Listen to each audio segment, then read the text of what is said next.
네, 여러분 안녕하십니까. 정치학개론 정당과 정강정책에 대해서 두 번째 강의를 하도록 하겠습니다.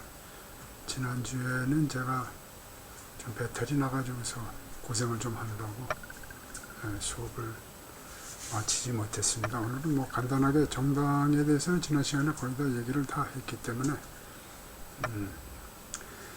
그 듀베르제 법칙 얘기를 했었고, 뭐 정당하게 되면 립셋과 로칸이라는 사람이 뭐 얘기한 얘기도 많이 해요. 왜냐하면 이 정당이나 이런 거는 사회적인 갈등이라든가 균열이 있으면은 그런 그 대립되고 경쟁하는 그런 세력들이 등장하게 되고, 이런 사람들이 정치적인 영향력을 확대하기 위해서 자기들의 그 이해관계의 바탕을 둔, 집단적 이해관계의 바탕을 둔 정당들을 만들어 간다는 얘기입니다. 그래서 우리가 16세기 이래 근대국가 형성과 산업화, 이 시기가 가장 중요한 시기예요. 근대국가 형성할 때는 사실은 뭐 다양한 집단들이 모여서 국가를 형성하는 거거든요. 그러니까는 뭐 어느 지방이라든가 뭐 지방 또 중심 뭐 이런 거 있잖아요. 연방국가 만들면은 그 핵심, 미국도 보면 핵심 몇 주가 있고 그 다음에 외곽이 있고 그렇죠, 그죠?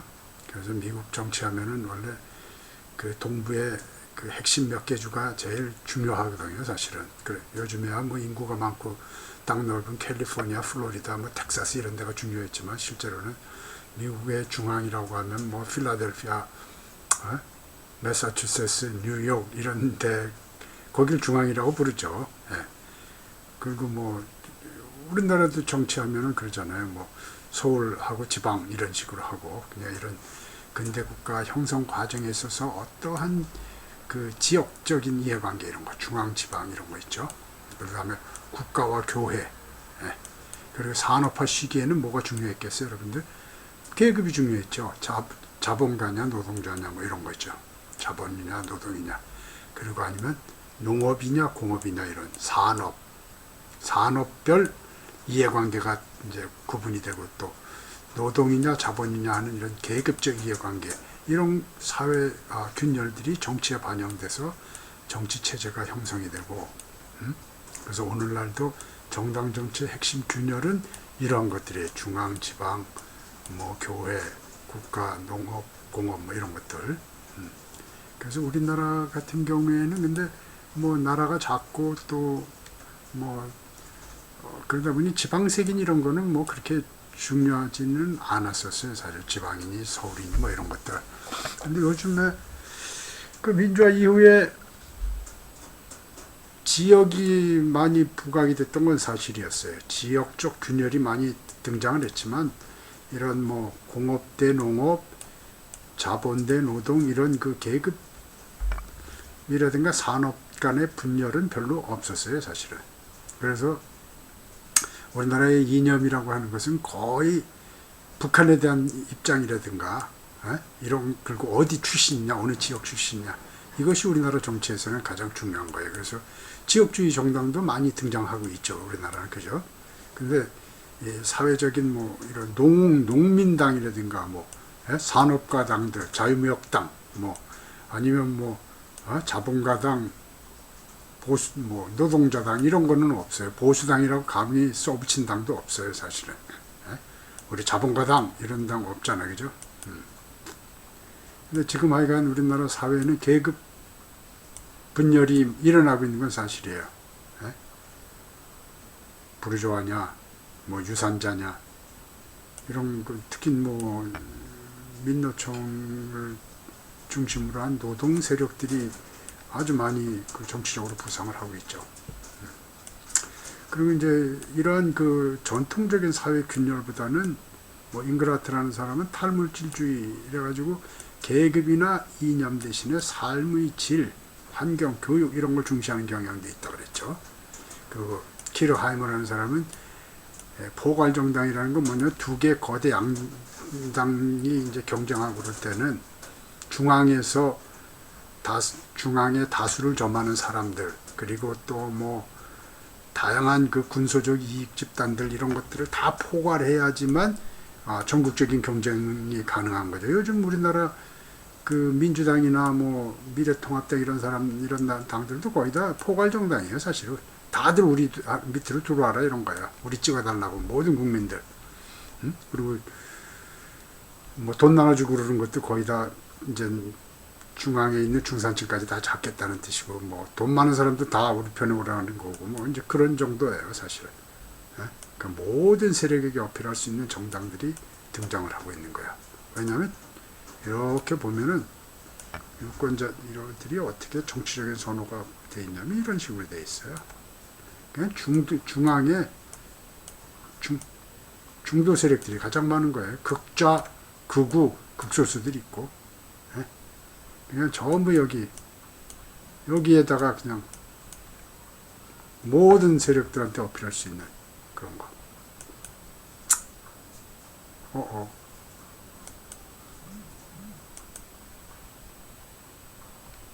잘못됐다. 저 17번에 저거는 필요 없는 거예요. 잘못 만들어졌습니다. 그래서 립세덴 로칸이라는 사람은 이런 식으로 하는 거야. 네 가지. 그리고 이 갈등 구도가 명확하게 안 생기면은 이제 뭐 이 사회적 갈등이 덜 폭발적이고, 예를 들면 전라도 사람들이 노동자가 많다든가 이런 식으로 해놓으면 이제 폭발력이 있다는 거지.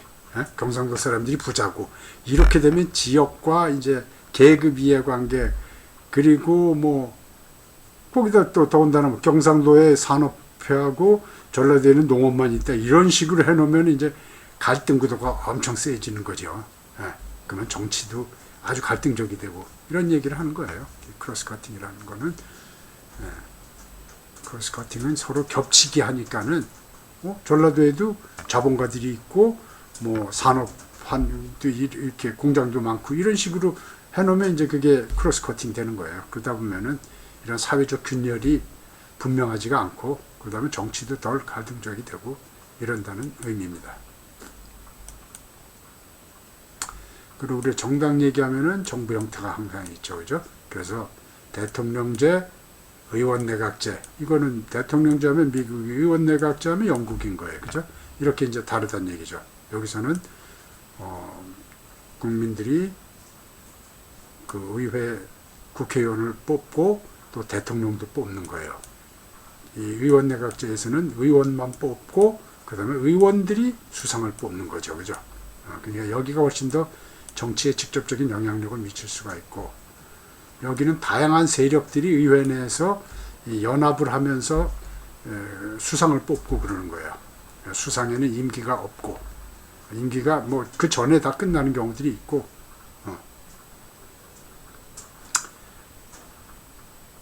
임기도 정해진 임기가 잘 없는 거예요, 이거는. 대개의 경우는 임기 못 채우고 또 의회가 해산돼서 다시 선거하고 그래요. 대통령제 이런 거고. 그래서 정당 시스템과 정부 형태가 차이가 나요. 왜냐하면 이런데 의원 내각제 국가에서는 의회가 정당들이 많아요. 그래서 다당제일 경우가 많고, 대통령제 같은 경우는 위너 테이크 올, 승자가 다 갖는 그런 거기 때문에 양당제가 될 확률이 무지 높아요. 그래서 정당 체제는 양당제가 있고, 일당제는 뭐 독재국가인 거고, 그죠? 그 다음에 다당제 이렇게 돼 있는 거예요. 그 양당제 같은 경우는 이제 뭐냐면 이게 바로 위너 테이크 올 이런 규칙이라는 건데, 이건 뭐냐면은 우리나라 소선거제랑 똑같은 거예요. 단순하게 표를 많이 먹은 사람이 당선되는 거예요. 그러면은 당선되는 사람 찍은 표는 유효하지만 나머지는 다 사표가 되는 거죠. 그렇죠? 죽는 거죠. 죽는 거야. 그러니까는 설사 소수당 같은 경우 자기가 마음에 든다 그래도 자기의 입장과 가까운 다수 이제 거대 당을 찍게 되는 거죠. 그래서 이거는 승자만이 표를 다 갖는 거고 진자는 아무것도 못 갖는 거예요. 그냥 한 표 차로 져도 아무것도 없는 거예요. 그죠? 그렇기 때문에 스트래티직 보팅을 하는 건 뭐냐면 당선될 것 같은 사람을 뽑는다는 뜻이에요. 왜냐하면 자기 표가 웨이스트 되지 않도록, 낭비되지 않도록, 사표가 되지 않도록. 그래서 바이어블한 거는 이게 당선도 되고 이래서 정권을 잡을 것 같은 가능성이 있는 정당만을 지지하게 된다 이런 얘기예요. 그래서 이렇지 않은 정당은 아무리 뭐 이념이 좋고 후보자가 좋아 보여도 안 찍게 된다는 얘기죠. 그죠? 그래서 이 소수당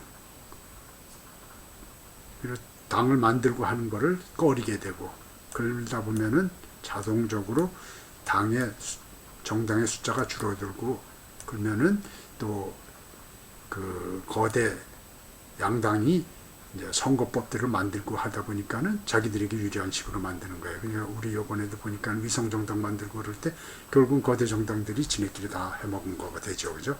그래서 양당제는 계속 유지가 되고 있고 이런 거예요. 이런 논리들이에요. 그 다당제들 같은 경우는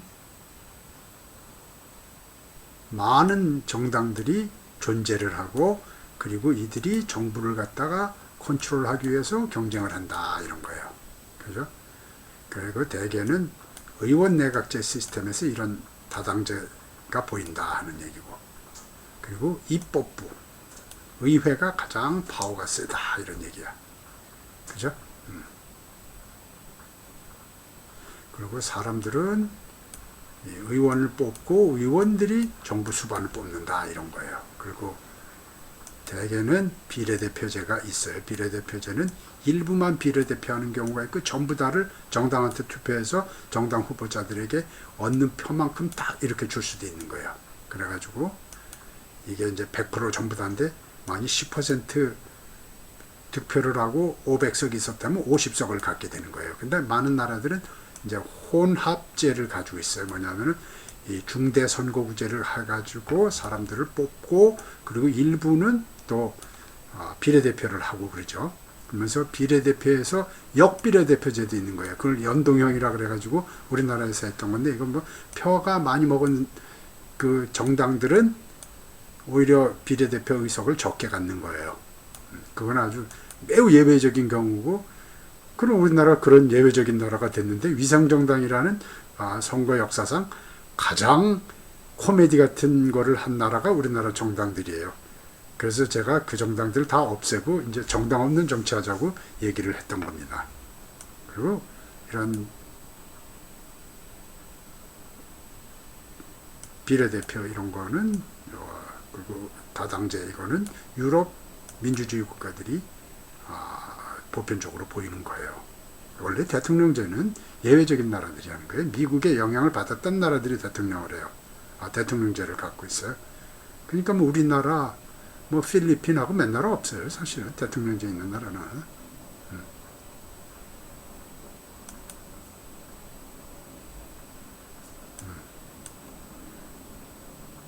그래서 다당제를 가지고 있는 나라들이 거의 다 많죠. 의원 내각제들. 그죠? 세계 거의 다가 그래요.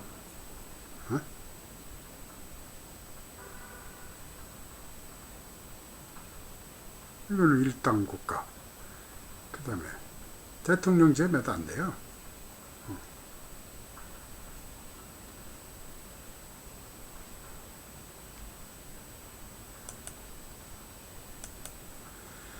자, 정당이라고 하는 것은 뭐 집단적인 조직이고 다양한 형태가 있어요. 가부장적 조직을 가지고 가부장적 대장이 있고 군대식 조직도 있는 거고 위에 중앙에 딱 이렇게 해서 위계적으로 딱 돼 있다는 얘기죠.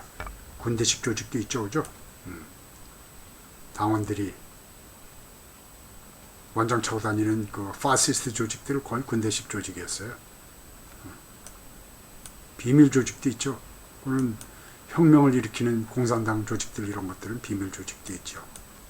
그리고 또 민주적인 조직도 있고 그리고 또 요즘에 많이 얘기하는 것들은 이제 과두제적인 경향이 있다는 얘기예요. 보통도 저 당원들이 사람들이 일반 국민들이 모여서 당을 만들고 하면은 민주적인 절차로 운영되는 게 정상인데 당에서는 그 표를 움직이고 돈을 움직이는 사람들 몇 명이서 저 과도하게 영향력을 많이 행사하는 경향들이 있죠.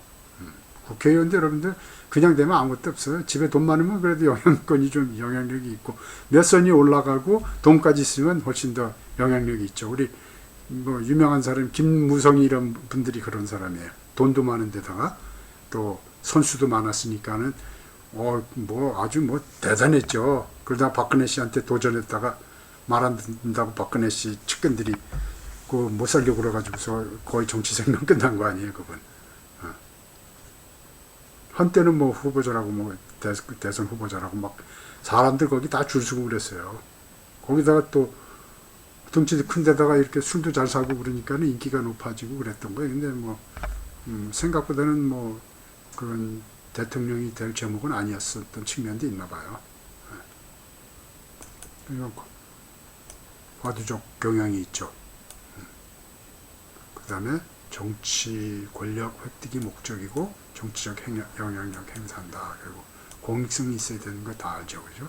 그렇기 때문에 팩션가 되는 거예요. 근데 당을 팩션처럼 운영하는 사람들도 있죠. 자기네 파만, 그죠? 공익성 전혀 없는 정당들.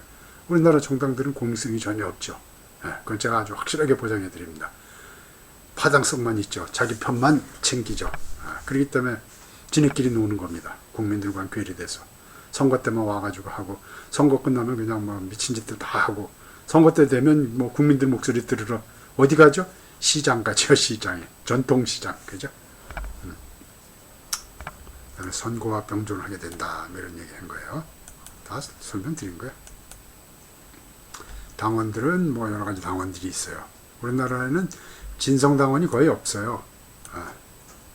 그리고 또 당원이 있는 애들은 또 지네끼리 모여가지고서 뭐 대통령을 지지하는 사람이라든가 아니면 뭐 누구 당대표를 지지하는 그런 그런 당원들이 있죠. 여성 당원들이 있는데 공익성은 다 떨어져. 당원 활동가들도 있고 뭐 이렇게 당원들도 많이 있어요.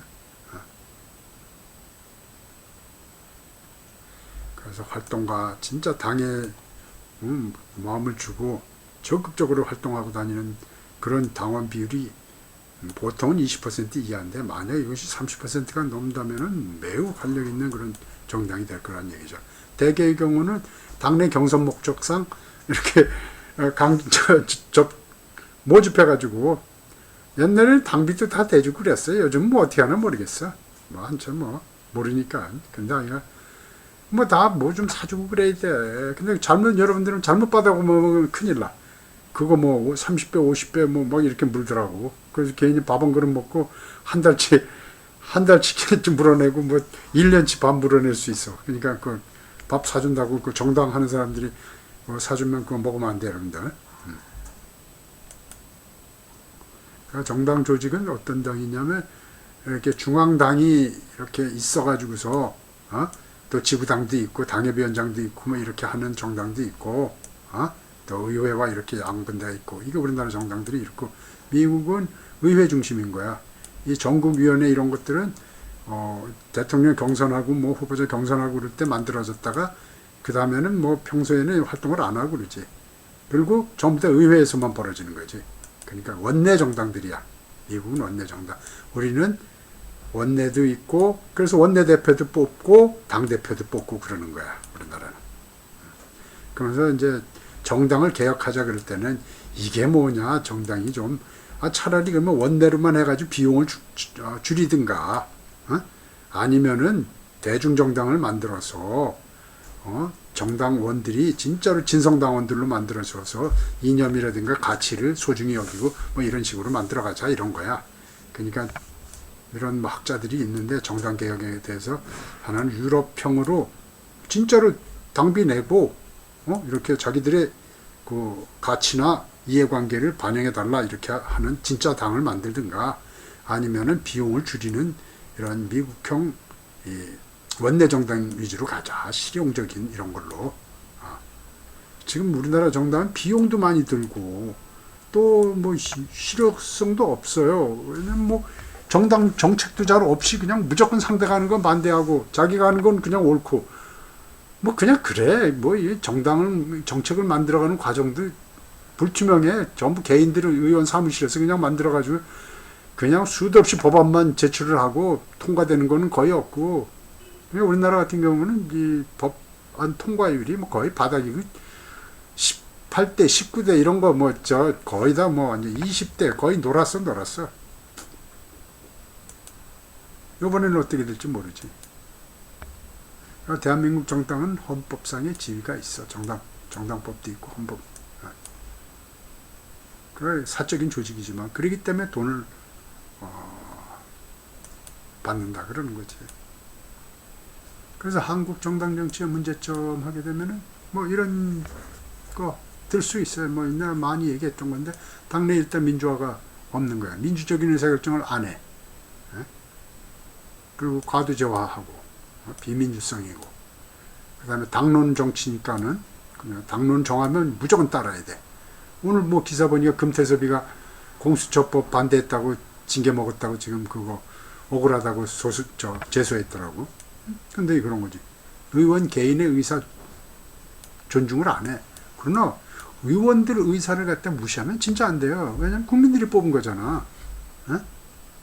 근데 자꾸 입단속 시키고 말이야. 이해찬이 이런 사람들 보면은 지가 뭐 황제야, 황제. 지멋대로야. 그건 아주 대표적으로 비민주적인 그 당대표야. 사람들 입단속 시키고 말이야. 조용히 하라고 그러고 지가 뭐 다 결정하는 것처럼 하고 말이야. 그러니까 아주 비민주적 정당 운영이 아주 상징처럼 보이는 사람이야, 그 사람이. 그다음에 양당 주도, 그 사회적 다양성 뭐 이런 거 무시되는 거지, 그지? 그러니까 어떻게든지 뭘 하려면 민주당이나 미래통합당 근처에 훨씬 거래야지만 뭐 정치적으로 뭔가 의사가 반영이 될 수 있으니까. 그다음에 이념 대립이 아주 치열하다고. 그냥 뭐 실질적인 정책 차이는 별로 없는데 말로는 그렇게 서로 아주 원수처럼 그렇게 얘기를 하는 거야. 그래서 우리나라 정당의 특징이 뭐냐면은 일반 국민들보다 정당들의 그 이념적 거리가 너무 커. 국민들은 대개 다 중도야. 근데 정당들은 전부 좌쪽 우측 끝쪽에 가 있고 그래. 그래서 이건 그 정당들 간의 대립도 심하고, 정당 간에 타협하기도 어렵고 그래. 외의 정치가 그래서 너무 어려운 거야. 이념 대립이 심해. 왜냐하면 각 당마다 그 극단적인 주장을 하는 사람들을 많이 갖다 놓는 거야. 그냥 민주당 같은 경우도 불필요하게 그 극단적인 주장하는 사람들이 많이 대표가 돼 있다고. 뭐 어디서 운동을 했다든지 뭐 시민단체 무슨 시민도 없는 이상한 시민단체 했던 사람들, 이런 사람들이 많이 가가지고서 중도적인 사람들의 그 목소리가 죽고 아주 그 과격한 사람들의 목소리만 센 거지. 그러다 보니까 그런 사람들이 의회에 들어가니까는 상대당이랑 아예 대화도 안 하고 그냥 뭐 모든 건 지네들이 먹겠다 그러고 뭐 하여간 이런 그 황당한 주장들을 하게 되는 거지. 그러니까는 너무 지금 과도하게 이념이 반영이 되고 있어. 이념성이 너무 많이 반영되고 있는 거지. 그 충원도 뭐 대개 법조인 아니면 요즘에 판사까지 들어와요. 나라의 판사들이 정치를 하는 나라는 그거는 미래가 별로 없는 나라들이에요. 판사들은 중립적인 입장을 계속 지키고 그렇게 법조인으로서 나이 먹을서까지 계속 하고 이러는 게 좋은 건데 뭐 엉뚱하게 판사하다가 뭐 국회의원 돼가지고서는 뭐 자기가 무슨 친일파 간별사나 되는지 친일파 무덤 다 뽑아가지고 자기 집에서 무슨 장의사 하냐 무슨 이장업을 하냐 왜 이렇게 다 뽑아가지고서 낼라 그러는 거야. 그러니까 이제 그 상식들이 없는 사람들이 정치를 자꾸 하는 거야. 법조인은 판사들은 법으로서 판결로서 이렇게 하고 그래야지. 뭘 운동장에 들어가가지고 지가 법을 만들라 그래. 지역주의 뭐 그지? 과다한 국가 보조, 정치자금 사용 불투명성. 정당 다 뭐 며칠 안 가 애들. 깜깜이 비례대표 요즘엔 그렇지. 여론조사 당이 알아서 지들이 후보자들 못 뽑아요. 꼭 여론 물어보고서 뽑아. 그러면 그런 당도 필요 없어. 그냥 그렇잖아. 당에서 자기 당을 대표하는 그 사람을 못 뽑으니까는 어떻게 돼? 여론조사 돌려가지고 하잖아. 그럼 뭐 여론만 조작하면은 다 되니까는 우리나라 여론조작은 뭐 세계 지금 1위권이야. 세계 1위권. 모든 뭐 여론조사는 자기 멋대로 나오는 거야. 그러니까 일단 그 고객이 이런 결과를 해주십시오 하면은 결과까지 해줄 수 있는 회사들이 많이 나온 거야. 그냥 우리나라 정당 정치는 거의 이제 개판이 된 거야. 왜냐면은 여론조사에 의존하는데 여론조사만 조작해서 여론만 좋게 나오면 되는 거야. 근데 여론은 누가 대답해? 대답 안 하잖아. 나 같은 사람 여론조사 한 번도 대답 안 했어. 그래서 상식이 있는 사람인데. 저는 또 가서 여론조사 하면 안 받지. 그런데 그런 데다 의존해가지고 하니까 뭐야? 진짜로 뭐 뽑고 싶은 사람이 있는 사람들이라든가 이런 사람들만 다 받는 거야. 그러니까 몇십 번 전화해서 한 명이 이제 응답하고 그러는 거야. 근데 그 사람은 대개는 정상이 아닌 경우지. 바쁜 사람들은 그게 정상이잖아. 그리고 정상은 여론조사 오면은 뭐 바쁩니다 이러고 마는 거지. 그러니까 정상적이지 않는 사람들한테 물어보고 그런 사람이 후보가 뽑히고 또 그런 사람들이 이제 또 당선이 되고 그러는 꼴이 나는 거지. 그냥 어처구니없는 지금 정치를 하고 있다 이렇게 보면 되지. 그리고 각 정당들은 정강 정책이라는 게 있어요. 그리고 정강 정책은 뭐 당의 이념이라든가 가치를 가장 잘 반영하고 동시에 국민들의 지지를 많이 얻을 수 있는 아주 좋은 상품을 갖다 이렇게 집어넣는 거야. 정강 정책이라는 거는 여러분들이 뭐 좋은 사회를 만들고 싶고 아니면 뭐 정치 개혁을 하고 싶고 그럴 때 어떻게 정강 정책을 만들면은 사람들에게 어필을 할 수 있을까? 이런 거를 생각을 측면에서 넣었으니까는 뭐 이건 각 당마다 다 달라요. 그건 뭐 그렇게 중요한 게 아니야. 왜냐하면 내가 옛날에 이 정강 정책을 중시했던 건 뭐냐면 여러분들 보고 정당을 만들어 보라는 과제를 내줬었거든. 근데 지금 뭐 정당 만들어 보라는 것보다는 정당을 만들 수도 있지만은 뭐 사회 운동을 하든지 해가지고 어떻게 사회 변화에 이번에는 이제 초점을 맞춰가지고 과제를 내줬으니까는 정강 정책 뭐 다 뭐 이렇게 한번 관심 있는 사람은 살펴봐도 돼. 그래서 정부나 정당이 내세우는 정치상의 중요 방침, 정치의 강령을 정강이라고 부른다 이런 거야. 그래서 정강을 이루기 위해서는 정치적으로 방침을 정해 이뤄가려는 수단을 정강 정책이라고 부른다 이런 거야. 그치? 대중에 어필하려는 목적이 있고 후보자가 선거에 당선되도록 만들기 위해서 대강은 정강이고 구체적인 하나하나의 방안을 정강 정책이라고 부르는 거야. 대강, 큰 프레임워크 이런 거를 정강이라고 부르고 정강 정책이 바로 이제 구체적인 하나하나 정책들을 말하는 거야. 그래서 정강 정책들은 대개는 뭐냐면은 reflect the values and beliefs of the party. 그 정당이 대표하는 가치나 신념을 갖다가 반영하는 그런 거가 되는 거지. 그치? 그냥 미국에서 공화당 하면은 이제 돈 많은 사람들, 주류들 뭐 이런 거고, 저 민주당 같은 경우는 소수민족들이랑 흑인들 뭐 그런 거지. 그래서 그 사람들 좋아하는 정책 나오는 거지. 지금 미국에서 흑인 하나가 지금 시위하다가 뭐 경찰한테 경찰이 이제 목졸라 죽인 사건이 났는데 이렇게 되면 이제 흑인들이 각성을 하게 되면 민주당한테 유리하게 되니까 지금 트럼프 아주 이제 고민에 빠지게 된 거지. 그지? 그리고 지금 미국에서 민주당은 조 바이든이라는 사람이 지금 후보자가 됐잖아. 이제 거의 된 거지. 근데 그 사람이 어디 저 라디오 쇼에 가가지고서 자기 안 찍는 사람은 흑인도 아니라 그런 거야. 그러니까 흑인들이 자기 많이 지지한다는 얘기하다가 그러면 안 찍는 흑인들은 뭐예요? 이렇게 한 거야. 그러면 트럼프 찍는 흑인들은 뭡니까? 아니면 흑인도 아닙니다. 이렇게 얘기했다가 완전 개박살 날 뻔했지. 근데 이번에 이제 이걸로 이제 좀 만회가 되는 거지 뭐. 그냥 이렇게 자기들이 지지 세력들한테 어필할 수 있는 거. 그러면 이제 어떤 걸 하겠어? 경찰 폭력에 대해서 엄정한 대처를 하는 정책이 이제 나오게 되는 거야. 그지? 그 다음에 인권 보호 규정들이 많이 나오게 되는 거고, 또 우리 흑인 유권자들에게 뭐 유리할 수 있는 정책들이 이제 정강 정책에 많이 포함이 되고 그러는 거지. 그래서 이 플랫폼은 기본 골격은 유지되지만 구체적인 거는 이 정강 정책들은 시대적인 상황이나 뭐 그때마다 변화하게 되는 거지. 그래서 이런 거. 중산층 얘기 딱 하잖아, 민주당하니까. 그지? 그죠? 민주당을 중산층들이 지지를 한다. 그러니까 돈 많은 사람들은 공화당 가라는 거고, 그지? 그리고 트럼프가 이겼던 거는 이 미들 클래스들을 갖다 잡은 거야. 특히 그 러스트 벨트라고 옛날 중공업들 이런 거 말이야. 자동차하고 뭐 이러던 거.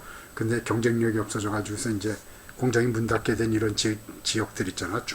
미국 중북부, 그지? 중부들 이런 데를 갖다가 공략을 해가지고서 표를 가져온 거야. 미시간 뭐 이런 데 있잖아.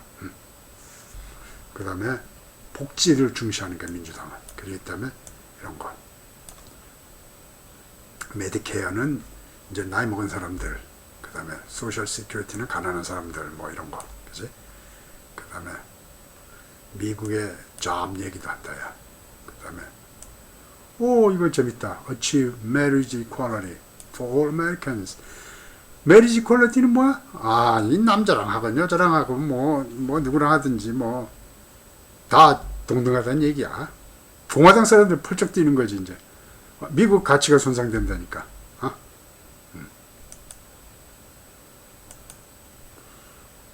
공화당 한번 보자. 그러면은 여기는 딱 그래. 미들 클래스가 아니고 회사 코퍼레이트 텍스니까 법인세 개혁하자는 거지. 법인세 너무 높다. 뭐 이렇게 되는 거야. 그러니까 뭐야? 부자들 이해관계 대변하는구나. 그 다음에 중소상공업자들은 뭐야?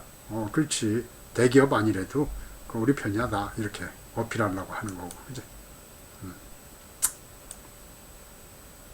그런 식의 정강 정책들이 들어간다는 얘기야. 그래서 보면은 후보마다 공약을 내세우게 되는 거야. 버니 샌더스는 사회주의자 아니야, 그지? 그러니까 딱 뭐야? 확실하네. 허경영이 비슷하다야. 15불, 시간당 15불 최저임금. 그 다음에 범죄에 강력한 대처. 그 다음에 이거 멋있다 야. 마리화나 리갈리제이션 한다 야. 마리화나 합법하겠대. 그 다음에 이건 환경, 카본 프라이싱 하고 환경. 그 다음에 리볼빙 도어는 뭐냐면 이 자리하고 또 나갔다가 다시 돌아서 들어오는 거야. 리볼빙 도어 이쪽 호텔 가보면, 그지? 호텔 같은 데 가면. 그럼 나갔다 다시 들어오는 거야. 그냥 공무원 하다가 또 들어와서 회사하고, 회사에다 다시 공무원 갔다가 다시 오고, 이런 식으로. 지네끼리, 끼리끼리 평생 해먹는 거 이런 거 하지 말자는 얘기지. 사회주의자답네. 이렇게 정강정책들이 있다는 얘기야. 시위대는 뭐가 필요할까? 한번 잘 봐봐. 우리나라에서는 시위대들은 주먹이 세야 되지. 돌을 멀리 던지고. 그지? 그래서 당마다 이렇게 정강정책들이 있다는 얘기야. 이건 뭐 시간이 지난 거야. 다 봐봐. 이거 빼놓고 다 없어졌네. 당 다 없어졌네 뭐. 이거 국민의당에서 돌아오셨네. 안철수 씨 거. 우리나라 당이 이래. 뭐 며칠 가면 간판 바꿔달기 때문에 정신 바짝 차려야 돼. 그런 정당한테 투표하라는 그런 비례제는 나는 없애줘야 된다고 봐. 정당이 최소한도 20년씩은 뭐 가고 30년씩은 가야지. 그래도 정당이지. 그래야지 또 그거 믿고 투표도 해보지. 정당 투표제 없애야 돼, 우리나라는. 뭐 정당이 없는데 뭐.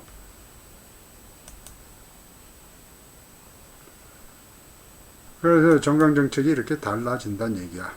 진보 정당들이 이제 정강정책이 좀 더 확실해지지.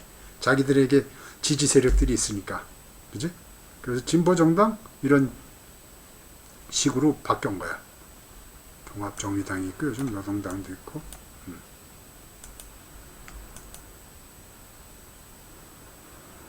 그래서 노동자 세력, 계급 정당들, 정의당 강령 한번 봐봐. 여러분들 좋은 세상 만들 때 이러면 좋은 세상 될지 한번 생각해봐. 매력은 있어 보여.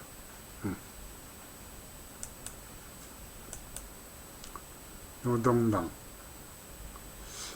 식어버린 열정과 압도하는 현실주의 사이에 공존하고 있습니다.